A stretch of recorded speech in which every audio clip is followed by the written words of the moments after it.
Hello, നമ്മുടെ കോട്ടയത്ത് marine expo നടക്കുകയല്ലായിരുന്നോ? അപ്പോൾ കുറച്ച് ദിവസമായിട്ടൊന്ന് പോകണം എന്നൊക്കെ ഓർത്തിരിക്കുകയായിരുന്നു. പക്ഷേ ഒരു അവസരം ഒത്തില്ലായിരുന്നു. കഴിഞ്ഞ ദിവസമാണെന്നൊരു സമയം കിട്ടിയത്. ചേട്ടായിക്ക് ഓട്ടോ ഒക്കെ ഉള്ളതുകൊണ്ട് ഞങ്ങൾ വൈകിട്ടാണ് പോയത്. ചേട്ടായി തന്നെയല്ല, ചേട്ടായിയുടെ കൂട്ടുകാരനും അവർ ഫാമിലിയും ഉണ്ടായിരുന്നു. ഞങ്ങളെല്ലാവരും ഒന്നിച്ചാണ് പോയത്. എന്താ അവിടെ ഒരു ടിക്കറ്റിന് 120 രൂപയായിരുന്നേ.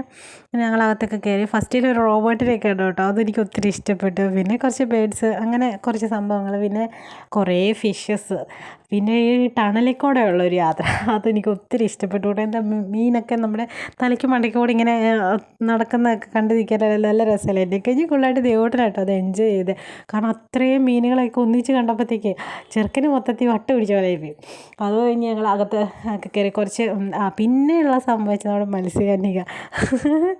അതെന്താ സംഭവം എന്ന് ദേവോട്ടന് അറിയത്തില്ലല്ലോ. അപ്പം നമ്മൾ മത്സ്യകന്യക എന്ന് പറഞ്ഞു കൊടുത്തിട്ട് അവനറിയില്ല. അവൻ കണ്ണാടി വെച്ച് വെള്ളത്തിൽ കൂടെ നീന്തുന്ന ചേച്ചീനെയൊക്കെ പറഞ്ഞ് നടക്കുന്നത്.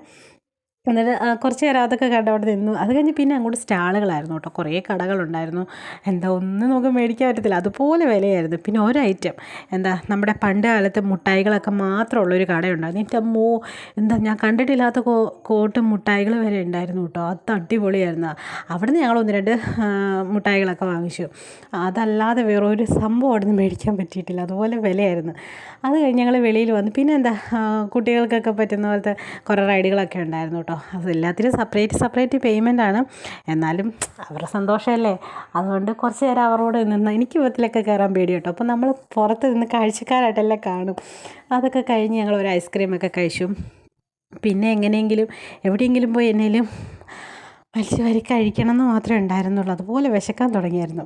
പിന്നെ പുറത്ത് വന്നു. ഒരു അത്യാവശ്യം കുഴപ്പമില്ലാത്തൊരു കടയിലൊക്കെ കയറി വൈകിട്ടത്തെ ഫുഡൊക്കെ അടിച്ചു. അയ്യോ, അത് കഴിച്ച് കഴിഞ്ഞപ്പോഴത്തേക്കൊന്ന് സമാധാനമായത്. അതുപോലെ വിശക്കുന്നുണ്ടായിരുന്നു. അതൊക്കെ കഴിഞ്ഞ് ഞങ്ങൾ സന്തോഷമായിട്ട് തിരിച്ച് വീട്ടിലേക്ക് പോന്നു.